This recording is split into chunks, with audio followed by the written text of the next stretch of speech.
Hi, doing Nirbeeja Yoga, I'm like this earthworm who keeps digesting material and then needs to, and then poops out the products of digestion, products of contemplation, as fertilizing the earth.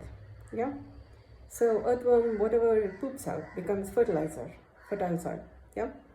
So I need to periodically let out things, that I'm contemplating, because keeping poop inside the body is not so good. Yeah, products of contemplation inside the body is not so good, because I also got to know that recently there is this, the rock holds water, and then when the water bursts, the rock bursts. Yeah, and not so nice things happen.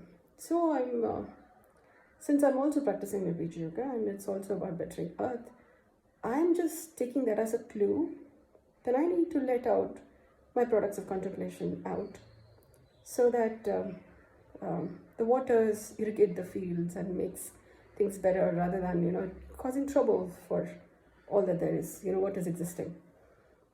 No big bang. Yeah. So I'm just going to make these videos to let out some of the things that I've been contemplating on, that I've been calling, that has come to be seen as Parvati method of yoga rather than the Shiva method of yoga, which has in one way or the other been called as Hatha yoga, or it's a misunderstanding or misinterpretation of, I don't know which is the case, but Nirbeeja Yoga has come about from looking at how yoga is practiced, and then also discovering what is missing, the presence of which will make a difference, and having the experience of yoga be what the meaning seems to say, what the textbooks are saying as Sanatana Dharma, and what is yoga.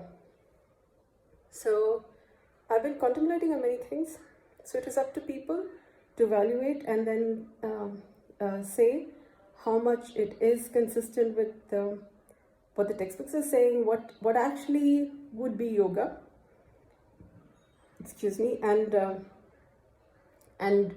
or if not anything else, how these contemplations, these perspectives may better our own practices and our understanding of how better to live life, to have, so that we're not having these list of diseases and people standing with guns in the borders and then having to call that as normal ordinary living. I don't think that it's normal ordinary living, and I'm hoping that by these videos, by these perspectives, there would be a thing, maybe some form of unlearn, learn, relearn, in a loop, in an infinite loop, yeah, that goes like that, bordered, standing on learn, so that we're learning better and becoming better, so that our existing limits in what is our understanding of what life is, what dharma is, what normal ordinary living is, maybe takes a rethink and then arrives at a better, wholesome evolution, yeah, movement forward that actually brings our hearts together and has us experience earth as the microcosm of the microcosm, and vice versa, and thereby also to see how each take care of the whole, where there's a word called Ubuntu, where it says one for all and all for one. To grow up a person, it takes a whole village, and to grow up a village, it takes a person. Yeah. So I hope these videos gives perspective. So I'm going to put these videos on my YouTube channel. So hopefully this is going to be able to be followed easily there.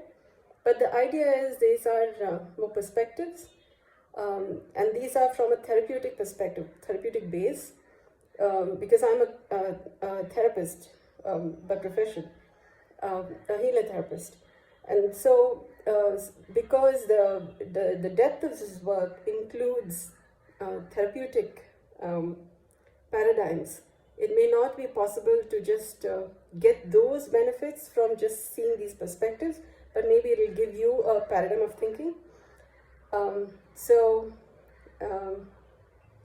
Let's see how best to facilitate this such that things are not, we're not getting entangled, but instead coming out of the entanglements so that our list of diseases is coming down and people are not having to stand with guns in the borders, where we are able to experience humanity across boundaries, and we are able to sanitize dharma so that our common sense, our common grounds of being and becoming is wholesomer and humane. Thank you for listening.